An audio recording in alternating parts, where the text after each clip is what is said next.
The Adventure of the Seven Napoleons.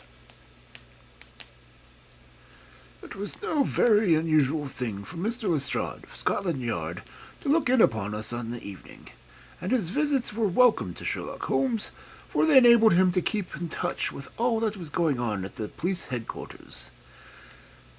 In return for the news which Lestrade would bring, Holmes was always ready to listen with attention to the details of any case upon which the detective was engaged, and was able occasionally, without any active interference, to give some hint or suggestion drawn from his own vast knowledge and experience.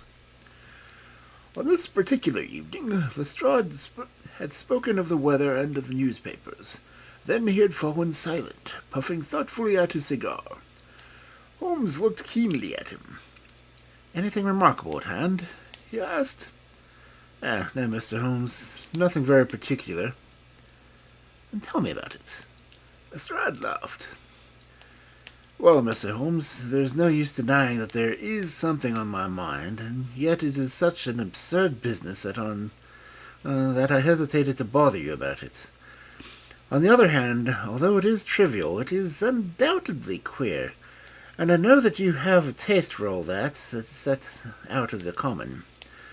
But in my opinion, it comes more in Dr. Watson's line than yours." "Disease," said I. "Madness, anyhow, and a queer madness, too. You wouldn't think that there was anyone living at this time of day who had such a hatred for Napoleon the First that he would break any image of him that he could see." Holmes sank back in his chair. "That's no business of mine," said he. "Exactly, that's what I said, but when the man commits burglary in order to break images that are not his own, that brings it away from the doctor and on to the policeman." Holmes sat up again. "Burglary? This is more interesting. Let me hear the details."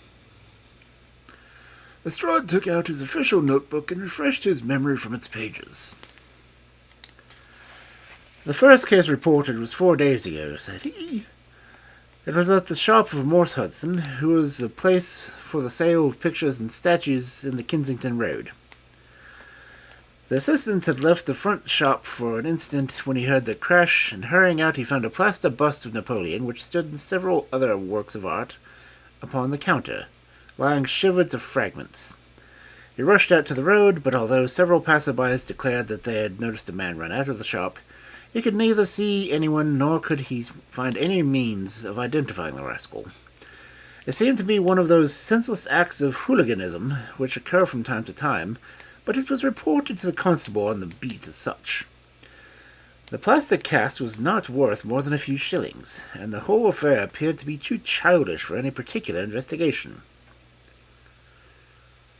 The second case, however, was more serious and also more singular. It occurred only last night. In Kennington Road, and within a few hundred yards of the Morse Hudson shop, there lived a well-known medical practitioner named Dr. Barnicot, who has one of the largest practices upon the south side of Thames. His residence and principal consulting room is at Kennington Road, but he has a branch surgery and dispensary at Lower Brixton Road, 2 miles away. This Dr. Barnicot is an enthusiast admirer of Napoleon, and his house is full of books, pictures, and relics of the French Emperor. Some little time ago, he purchased from Morse Hudson 2 duplicate plaster casts of the famous head of Napoleon by the French sculptor Devine. One of these he placed in his hall in the house of Kennington Road, and the other in the mantelpiece of the surgery at Lower Brixton. Well, when Dr. Barnicot came down this morning, he was astonished to find that his house had been burgled during the night, and that nothing had been taken save the plaster head of the hall. It had been carried out and had been dashed savagely against the garden wall, under which its splinters fragments were discovered. Holmes rubbed his hands. "This is certainly very novel," said he. "I thought it would please you, but I have not got to the end yet. Dr. Barnicot was due at his surgery at 12 o'clock, and you can imagine his amazement when, on arriving there, He found that the window had been opened in the night and that the broken pieces of his second bust were strewn all over the room. It had been smashed to atoms where it stood. In neither case were any signs which could give us any clue to the criminal or lunatic who had done the mischief. Now, Mr. Holmes, you've got the facts. They are singular, not to say grotesque, said Holmes. But I may ask whether the two busts smashed in Dr. Barnicot's rooms were the exact duplicates of the one which was destroyed in Morse Hudson's shop. They were taken from the same mold. Such a fact must tell against the theory that the man who breaks them is influenced by the general hatred of Napoleon. Considering how many hundred statues of the great emperor must exist in London, it is too much to suppose such a coincidence that the promiscuous iconoclast could chance to begin upon 3 specimens of the same bust. Well, I thought as you do, said Lestrade. On the other hand, this Morse Hudson is the purveyor of busts in that part of London, and these 3 were only ones which had been in the shop for years.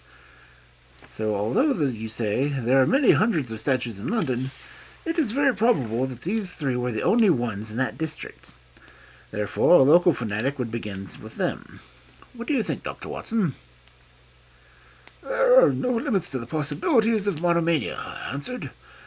There is a condition which the modern French psychologists have called the idée fixe, which may be trifling in character, but accompanied by a complete sanity in every other way.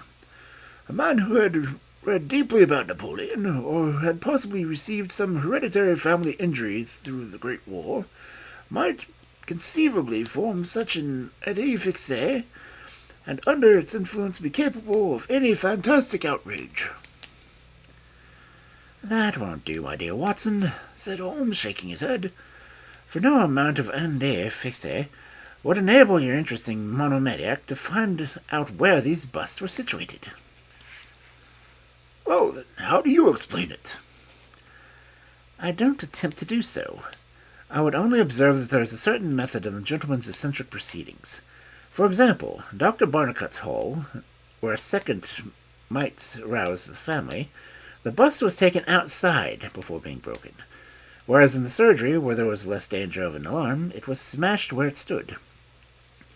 The affair seems absurdly trifling, and yet I dare call nothing trivial when I reflect that some of my most classic cases have had at least promising commencements.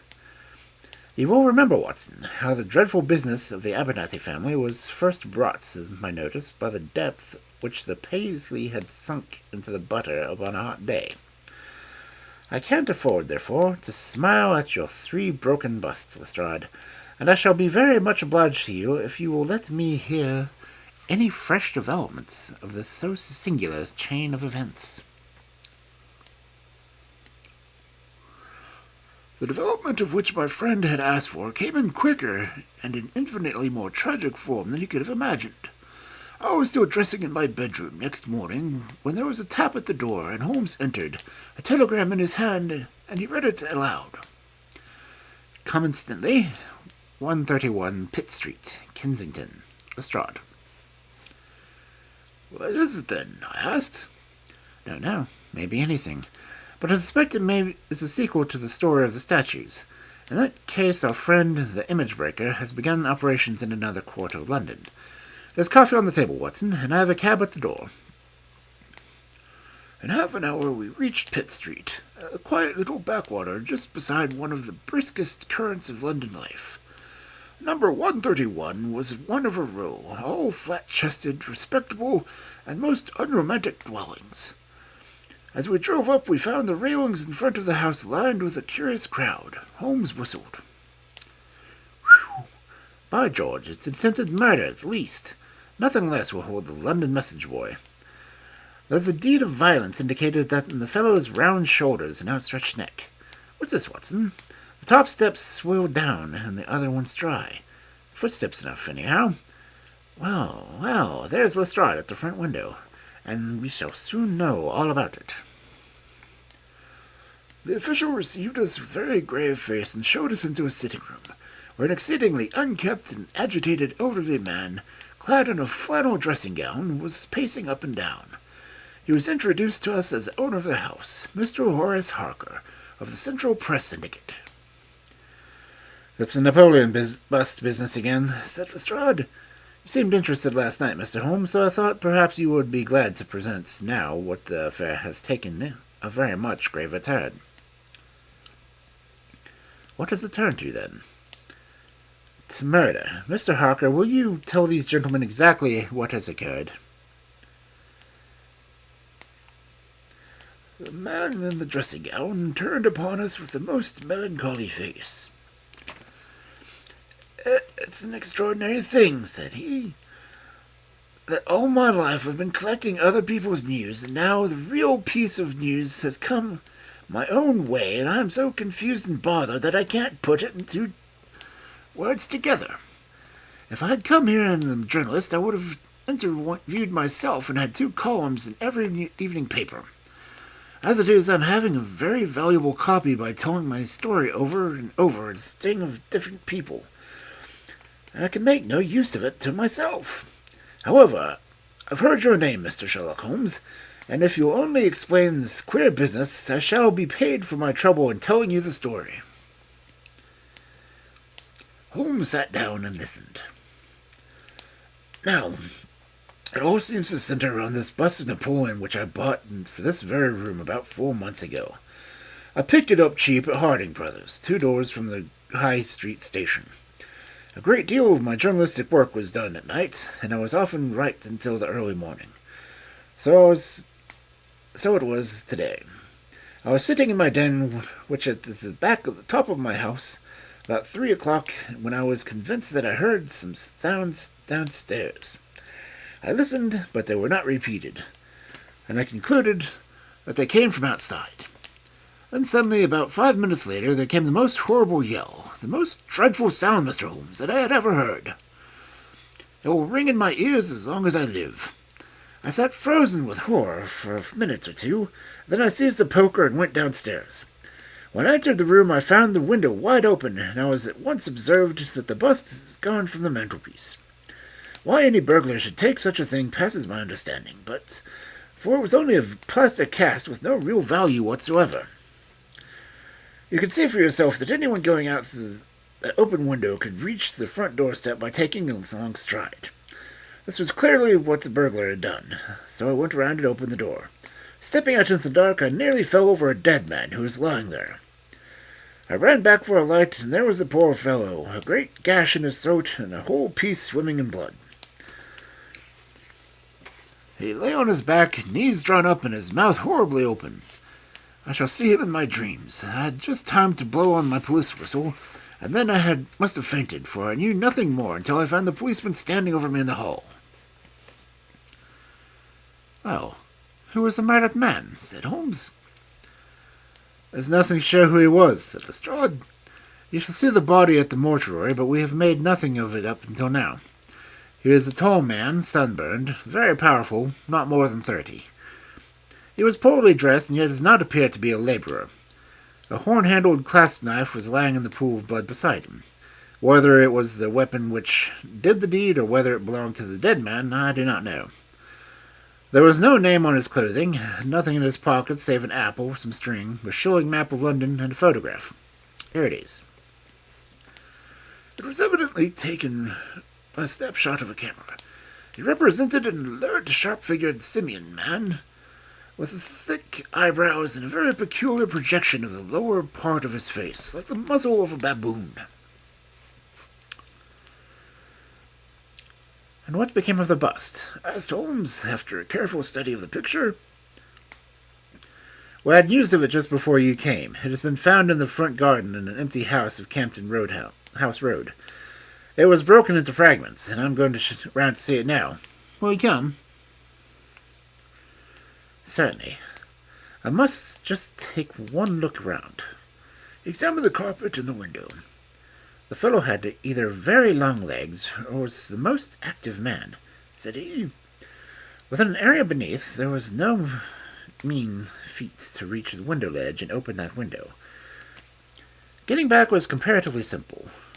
Are you coming with us to see the remains of your bust, Mr. Harker? The disconsolate journalist had seated himself at the writing table. I must try to make something of it, said he, though I have no doubt what the first editions of the evening papers are out already with full details. It's just like my luck.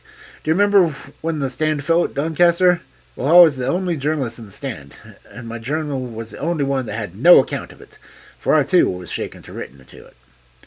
And now, I'll be too late with the murder done on my own doorstep. As we left the room, we heard the pen traveling shrilly over the foolscap. The spot where the fragments of the bust had been found only a few hundred yards away. For the first time our eyes rested upon the presentment of the great emperor, which seemed to raise such frantic and destructive hatred in the mind of the unknown. It lay shattered in splinters, shards upon the grass. Holmes picked up several of them and examined them carefully.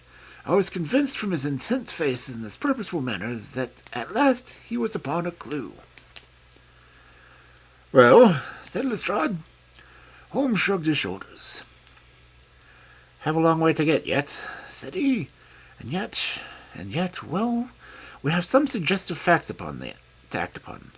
The possession of this trifling bust was worth more in the eyes of a strange criminal than a human life. This is one point. And then there is the singular fact that he did not break it in the house, or immediately outside the house, if to break it was his sole object. He was rattled, and bustling and meeting another fellow, who hardly knew what he was doing.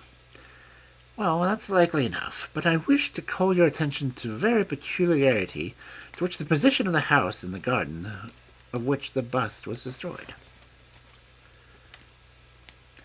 Lestrade looked about him.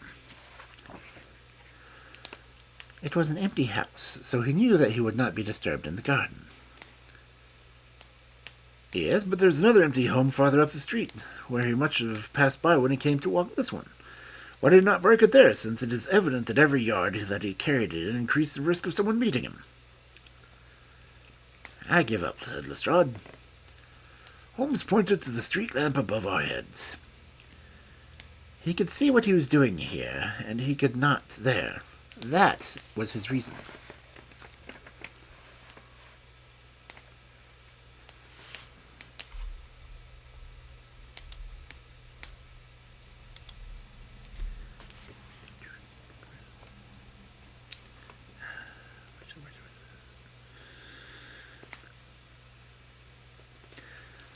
By Jove, that's true, said the detective. Now that I am come to think of it, Dr. Barnicot's bust was broken not far from his red lamp. Well, Mr. Holmes, what are we going to do with these facts?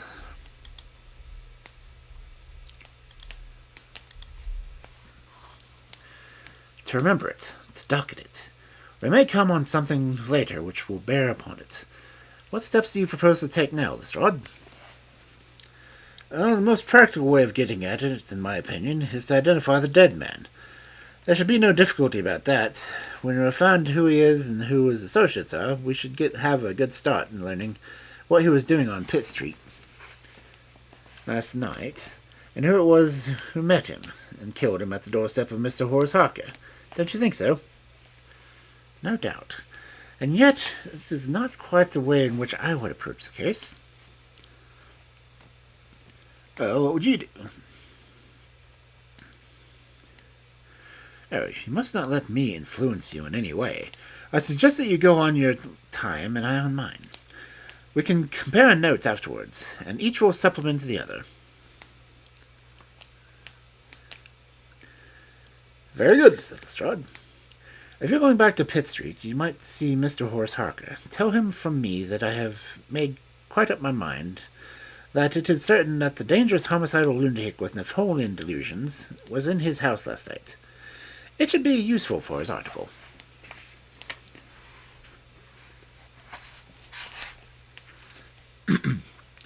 Lestrade stared. You don't seriously believe that? Holmes smiled. Don't I? Well, perhaps I don't. But I am sure that it will interest Mr. Horace Harker and the subscribers of the Central Press Syndicate. Now, Watson, I think that we shall find that we have a long and rather complex day's work before us. I should be glad, Lestrade, if you could make it convenient to meet us at Baker Street at 6 o'clock this evening. Until then, I should like to keep the photograph found in the dead man's pocket. It is possible that I may have to ask your company and assistance upon a small expedition which will be undertaken tonight, if my chain of reasoning should prove to be correct. Until then, goodbye and good luck. Sherlock Holmes and I walked together to the High Street, where he stopped at the shop of Harding Brothers, whence the bust had been purchased. A young assistant informed us that Mr. Harding would be absent until the afternoon, and that he himself was a newcomer who could give us no information. Holmes's face showed his disappointment and annoyance. Well, we can't expect to have it all our own way, Watson, he said at last. We must come back in the afternoon, if Mr. Harding will not be here until then. I am, as you no doubt surmised, endeavouring to trace these busts to their source, in order to find if there is not something particular which may account for their remarkable fate. Let us make for Mr. Morse Hudson of the Kennington Road and see if we can throw any light upon the problem. A drive of an hour brought us to the picture dealer's establishment. He was a stout, small man with a red face and a peppery manner. Yes, sir, on my very counter, sir, he said. What we pay rates and taxes for, I don't know, if any good ruffian can come in and break one's goods. Yes, sir, it was I who told Dr. Barnacle of the two statues. Disgraceful, sir, the nihilist plot, that's what I'd make it. And no one but an anarchist would go about breaking statues. Red Republicans, that's what I call them. Who did I get the statues from? I don't see what that has to do with it. Well, if you really want to know, I got it from Gelder & Co. in Church Street, Stepney. They are a well-known house of the trade and have been this 20 years. How many had I? 3, 2, and 1 or 3. 2 at the Bandicots and 1 smashed in broad daylight in my own counter. Do I know the photograph? No, I don't. Yes, I do, though. Why, it's Beppo. He was a kind of Italian piecework man who made himself useful in my shop. He could carve a bit and gild and frame and do odd jobs. The fellow left me just last week, and I heard nothing of him since. Now, I don't know where he came from, nor do I know where he went. I have nothing against him while he was there. He was a good 2 days' work before the bust was smashed. Well, that's all we could reasonably get from Horse Hudson, said Holmes as we emerged from the shop. We have this Beppo as a common factor, and both in Kensington and Kennington and Kensington, so that is worth a 10-mile drive. Now, Watson, let us make for Gelder & Co. of Stepney, the source of the origin of busts. I shall be surprised if we don't get some help down there. In rapid succession, we passed through the fringe of the fashionable London, Hotel London, Theatrical London, Literary London, Commercial London, and finally, Maritime London, till we came to a riverside city of 100,000 souls, where the tenement houses swelter in the reek of the outcasts of Europe. Here, in a broad thoroughfare, once the abode of both these city merchants, we found the scripture works for which we searched. Outside was a considerable yard full of monumental masonry. Inside was a large room in which 50 workers were carving and molding. The manager, a big blond German, received us civilly, and gave a clear answer to all Holmes's questions. A reference to his book showed that hundreds of casts had been taken from a marble copy of Devine's Head of Napoleon, but that the 3 which had been sent to Morse Hudson a year or so before had been half of the batch of the 6. The other 3 being sent to Harding Brothers of Kensington. There was no reason why those 6 should be different from any other casts. He could suggest no possible cause why anyone would wish to destroy them. In fact, he laughed at the idea. Their wholesale price was 6 shillings, but the retailer would get 12 or more. The cast was taken in 2 molds from each side of the face, and then the 2 profiles of plaster of Paris were joined together and make the bust complete. The work was usually done by Italians in the room when we were in. We finished the busts and were put on the table to the passage dry, and afterwards stored. That was all he could tell us, but the production of the photograph had a remarkable effect on the manager. His face flushed with anger, and his brows knotted over his blue Teutonic eyes. "Why, that rascal," he said.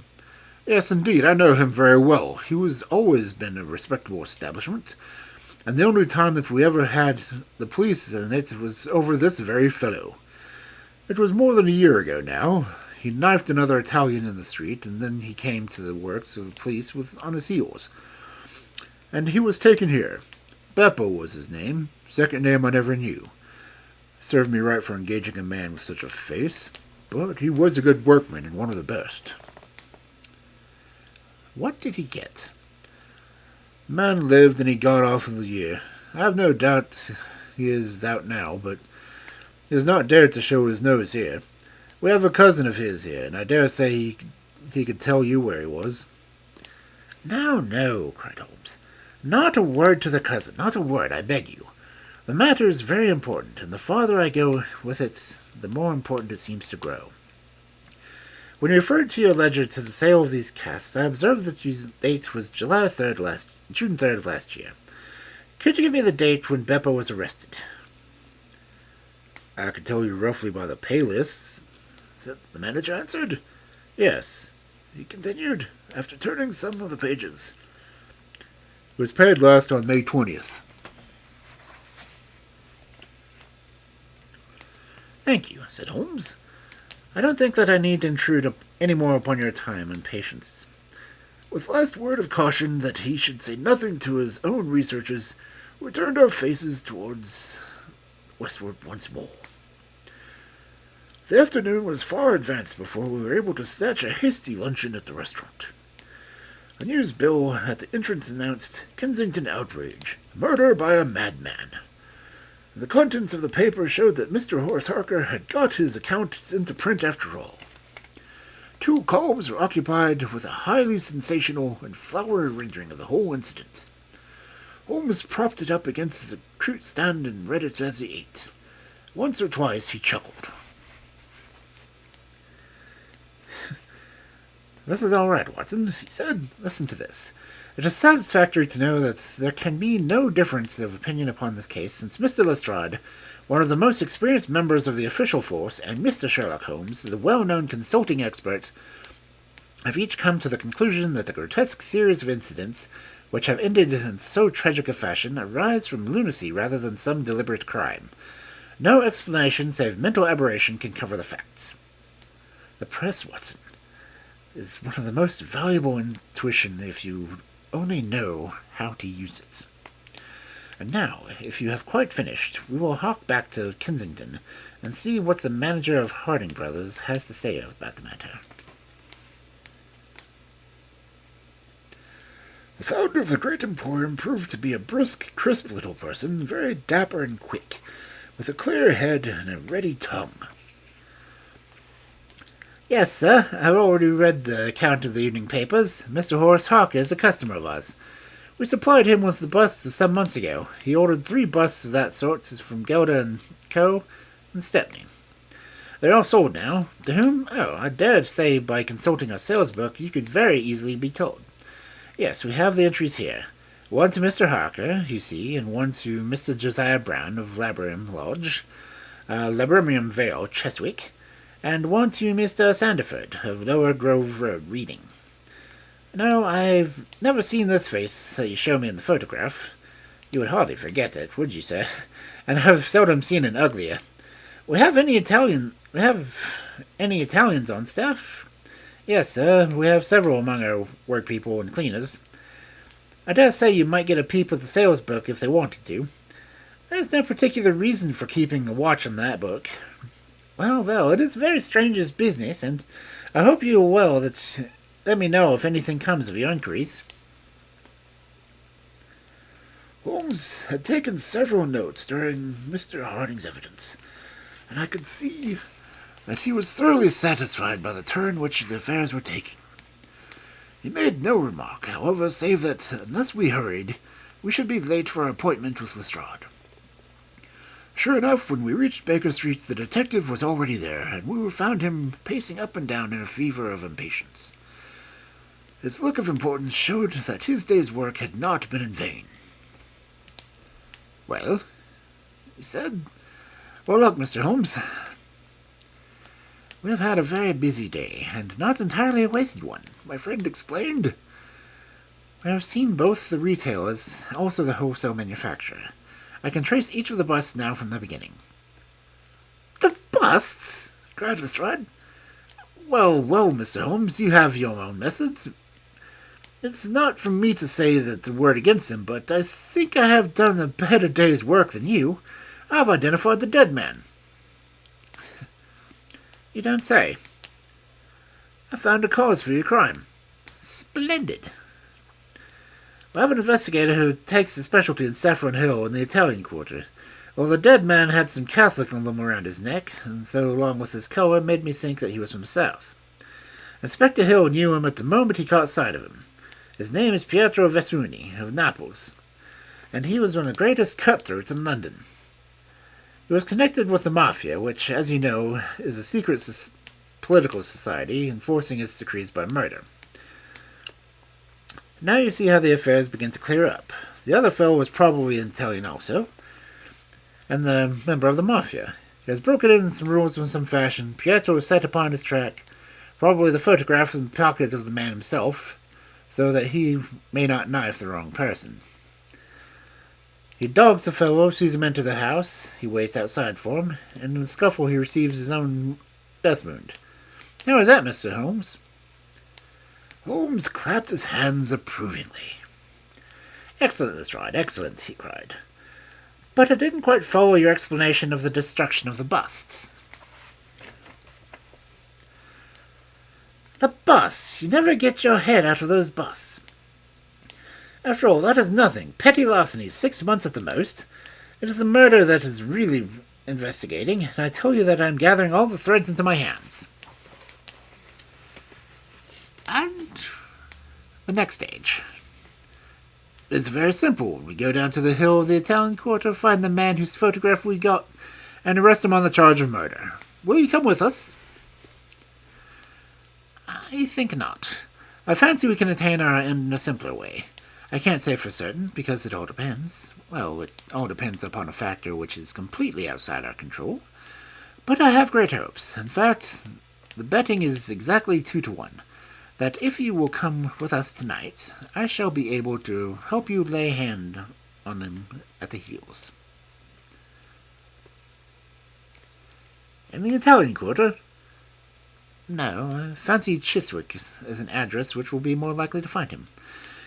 If you'll come with me to Chiswick tonight, Lestrade, I'll promise to go to the Italian quarter with you tomorrow, and no harm will be done by the delay.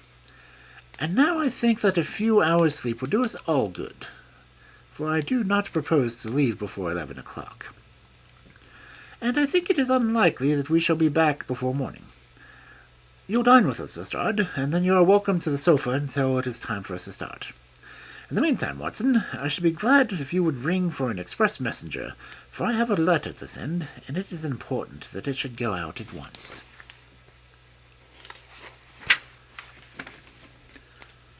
Holmes spent the evening in rummaging among the files of old daily papers with which one of our lumber rooms was packed. When at last he descended, it was a triumph within his eyes, but he said nothing to either of us as a result of his researches. For my own part, I had followed step by step the methods by which he traced the various windings of the complex case, and though I could not yet perceive the goal which we would reach, I understood clearly that Holmes expected this grotesque criminal to make an attempt upon the 2 remaining busts, one of which I remembered was in Chiswick. No doubt the object of our journey was to catch him in the very act, and I could not but admire the cunning with which my friend had inserted the wrong clue in the evening paper, so as to give the fellow the idea that he could continue his scheme with impunity. I was not surprised when Holmes suggested that I should take my revolver with me. He had himself picked up the loaded hunting crop, which was his favorite weapon. A 4-wheeler was at the door at 11, and in it we drove to the spot on the other side of Hammersmith Bridge. Here the cabin was directed to wait. A short walk brought us to the secluded road fringed with pleasant houses, each standing with its own grounds. In the light of the street lamp we read Laburnum Via upon the gate-post of each of them. The occupants had evidently retired to rest, for all was dark, save for a fanlight which was over their hall door, which shed a single blurring red circle upon the garden path. The wooden fence which separated the grounds from the road threw a dense black shadow upon the inner side, and here it was that we were crouched. "I fear that we'll have to wait long," Holmes whispered. "We may not thank our stars that it's not raining. I don't even think we can venture to smoke to pass the time. However, it's a 2-on-1 chance that we get something to pay us for our trouble." It proved, however, that our vigil was not to be so long as Holmes had led us to fear, and it ended in a very sudden and singular fashion. In an instant, without the least sound to warn us of his coming, the garden gate swung open, and a lithe, dark figure, as swift and active as an ape, rushed up the garden path. We saw it whisk past the light thrown from over the door and disappear against the black shadow of the house. There was a long pause, during which we held our breath, and then a very gentle creaking sound came to our ears. The window was being opened. The noise ceased, and there was a long silence. The fellow was making his way into the house. We saw a sudden flash of a dark lantern inside the room. What he sought was evidently not there, for again we saw the flash through another blind, and then through another. "Let us get to the open window. We can nab him as he comes out," Lestrade whispered. But before we could move, the man had emerged again, and he came out as a glimmering patch of light we saw that carried something white under his arm. He looked stealthily all around him. The silence of the street deserted and reassured him. Turning his back upon us, he laid down his burden, and the next instant there was the sound of a sharp tap, followed by a clatter and a rattle. The man was so intent upon what he was doing that he never heard our steps as we stole across the grass plot. With the bound of a tiger, Holmes was on his back, and an instant later Lestrade and I had him by either wrist and by handcuffs had been fastened. As we turned him over, I saw the hideous, sallow-faced, writhing, furious features glaring up at us. I knew that it was indeed the man of the photograph whom we had succeeded. But it was not our prisoner to whom Holmes was giving his attention. Squatted on the doorstep, he was engaged in the most careful examination which had been brought to the house. It was a bust of Napoleon, like the one which we had seen in the morning, and had been broken into several similar fragments. Carefully, Holmes held each separate shard to the light, but in no way did it differ from any other shattered piece of plaster. He had just completed his examination when the hall lights flew up, the door opened, and the owner of the house, a jovial, rotund figure in shirt and trousers, presented himself. "Mr. Josiah Brown, I suppose," said Holmes. "Yes, sir, and you, no doubt, are Mr. Sherlock Holmes. I had the note which you sent by the express messenger, and I did exactly as you told me. We locked every door on the inside and awaited developments. I'm very glad to see that you've got the rascal. I hope, gentlemen, that you will come in and have some refreshment." However, Lestrade was anxious to get his man into safe quarters, so within a few minutes our cab had been summoned, and we were all four upon our way to London. Not a word would our captive say, but he glared at us from the shadows of his matted hair, and once, when my hand seemed within reach, he snapped at it like a hungry wolf. We stayed long enough that the police station searched his clothing revealed nothing save for a few shillings and a long sheath knife, the handle of which he bore the copious traces of recent blood. "That's right," said Lestrade as we parted. "He'll knows all these gentry, and we'll give him the name. You're right by the theory of the Mafia will work out all right, but I'm sure I am exceedingly obliged to you, Mr. Holmes, for the workmanlike way in which you laid hands upon him. I don't quite understand it all yet." I fear it is rather too late an hour for explanations, said Holmes. Besides, there are one or two details which are not finished off, and it is one of those cases which are not worth working out to the very end. If you will come round once more to my rooms at 6 o'clock tomorrow, I think I shall be able to show you that even now you have not grasped the entire meaning of this business, which presents some features which make it absolutely original in the history of crime. If ever I permit you to chronicle any more of my little problems, Watson, I foresee that you will enliven your pages by the account of the singular adventure of the Napoleonic busts.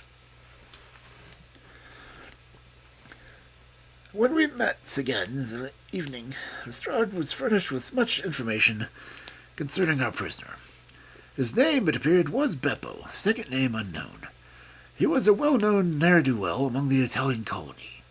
He had once been a skilled sculptor and had earned an honest living, but he had taken to evil courses and had twice already been in jail, once for petty theft, and once, as we had already heard, for stabbing a fellow countryman. He could not talk English perfectly well. His reasons for destroying the busts were still unknown, and he refused to answer any questions upon the subject. But the police had discovered that the same busts might very well have been made by his own hands, since he was engaged in the class of work as the establishment of Gelder and Co. To all this information, much of which we already knew, Holmes listened with polite attention, but I, who knew him so well, could clearly see that his thoughts were elsewhere, and I detected a mixture of mingled uneasiness and expectation beneath that mask which he has wont to assume. At last he stared in his chair with his eyes brightened. There had been a ring at the bell. A minute later we heard steps upon the door. An elderly, red-faced man with grizzled side whiskers was ushered in. In his right hand he carried an old-fashioned carpet-bag, which he placed upon the table. "Mr. Sherlock Holmes here."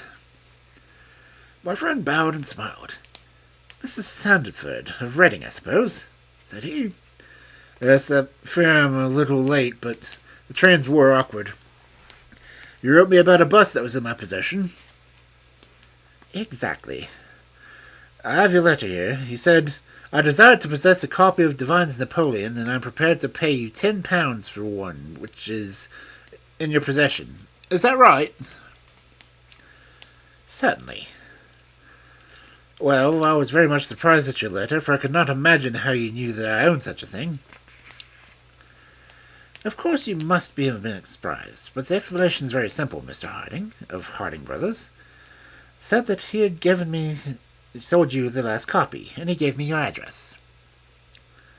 "Oh, that was it, was it?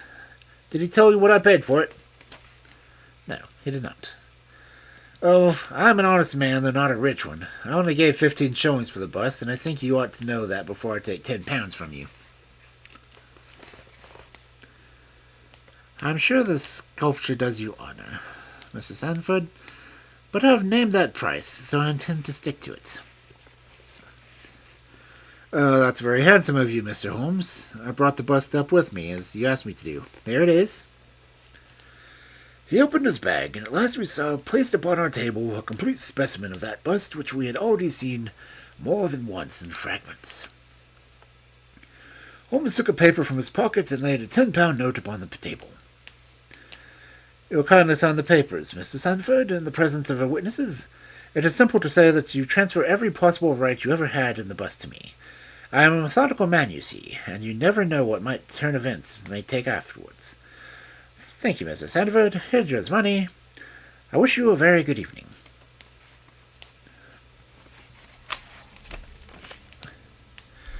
When his visitor had disappeared, Sherlock Holmes's movements were such as to rivet our attention.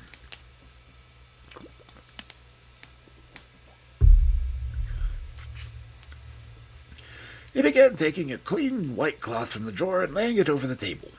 Then he placed the newly acquired bust in the center of the cloth. Finally, he plucked up his hunting crop and struck Napoleon a sharp blow on the top of the head. The figure broke into fragments, and Holmes bent eagerly over the shattered remains. Next instant, there was a loud shout of triumph. He held up one splinter in which was a round object that was fixed like a plum in a pudding. "Gentlemen," he cried, "let me introduce you to the famous Black Pearl of the Borgias." Lestrade and I sat silent for a moment, and then, with a spontaneous impulse, we both broke out clapping as well-wrought crisis of a play. The flush of colour sprang to Holmes's pale cheeks, and he bowed to us like a master dramatist who receives an homage to his audience. It was at such moments that, for an instant, he ceased to be the reasoning machine and betrayed his human love and admiration for the applause. The same singular, proud, reserved nature which turned away from the disdain of popular notoriety was capable of being moved to its depths by spontaneous wonder and praise from a friend. "Yes, gentlemen," he said, "it is the most famous pearl now existing in the world, and it has been my good fortune, by a connected chain of inductive reasoning, to trace it to the Prince of Calcuma's bedroom at the Dacre Hotel, where it was lost. To the interior of this, the last of the 6 busts of Napoleon which were manufactured by Gendler and Company of Stepney. You remember, Lestrade, the sensation caused by the disappearance of the valuable jewel, and the vain efforts of the London police to recover it. I was consulted upon the case, and I was unable to throw any light upon it. Suspicion fell upon the maid of the princess, who was an Italian, and it was proved that she had a brother in London. But we failed to trace any connection between them. The maid's name was Lucretia Venucci, and there is no doubt in my mind that this is Pietro, who was murdered 2 nights ago, was her brother. I've been looking up the dates for the old files in my paper, and I find that the disappearance of the pearl was exactly 2 days before the arrest of Beppo for some crime of violence, an event which took place at the factory of Gelder & Co., at the very moment when the busts were being made. Now you clearly see the sequence of events, though you see them, of course, in the inverse order in which they were presented themselves to me. Beppo had the pearl in his possession. He may have stolen it from Pietro. He may have been Pietro's confederate. He may have been a go-between between Pietro and his sister. It is of no consequence to us which is the correct solution. The main fact is that he had the pearl, and at the moment when it was in his person he was pursued by the police. He made for the factory by which he worked, and he knew that he had only a few minutes to conceal the enormously valuable prize, which was otherwise to be found on him when he was searched. 6 plastic casts of Napoleon were drying in the passage. One of them was still soft. In an instant, Beppo, a skilful workman, made a small hole in the wet plaster, dropped the pearl, and with a few touches covered the aperture once more. It was an admirable hiding place. No one could possibly find it, but Beppo was condemned to a year's imprisonment, and in the meanwhile his 6 busts were scattered over London. He could not tell which contained his treasure. Only by breaking them could he see. Even shaking them would tell nothing, for as the plaster was set, it was probable that the pearl would adhere to it, as, in fact, it has done. Beppo did not despair, and he conducted his search with considerable ingenuity and perseverance. Through the cousin who works at Gelder, he found that the retail firms who had brought the busts. He managed to find employment with Morse Hudson, and in that way he tracked down 3 of them. The pearl was not there. Then, with the help of an employee, he succeeded in finding out where the houses the other 3 busts had gone. First was at Harker's. There he was dogged by a confederate who held Beppo responsible for the loss of the pearl, and he stabbed him in the scuffle which followed. "If he was his confederate, why should he carry his photograph?" I asked.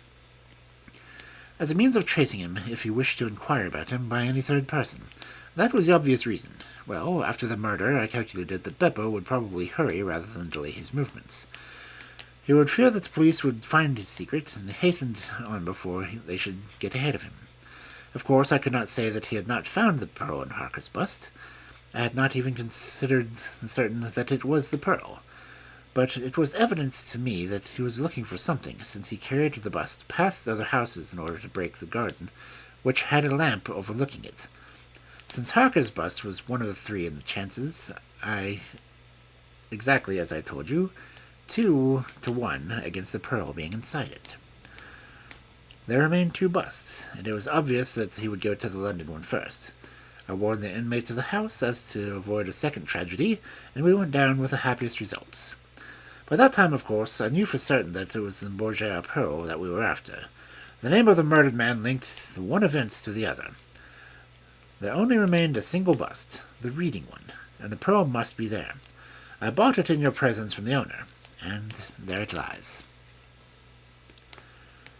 We sat in silence for a moment. "Well," said Lestrade, "I've seen you handle a good many cases, Mr. Holmes, but I don't know that I ever knew more workmanlike one than you. We're not jealous at you at Scotland Yard. No, sir, we're very proud of you, and if you come down tomorrow, there's not a man from the oldest inspector to the youngest constable who wouldn't be glad to shake you by the hand." "Thank you," said Holmes. "Thank you." As we turned away, it seemed to me that he was more nearly moved by the softer human emotions that I had ever seen him. A moment later, he was a cold and practical thinker once more. "Put the pearl in the safe, Watson," he said, "and get out the papers of the Conk Singleton forgery case. Goodbye, Lestrade. If any little problem comes your way, I shall be happy, if I can, to give you a hint or two at its solution."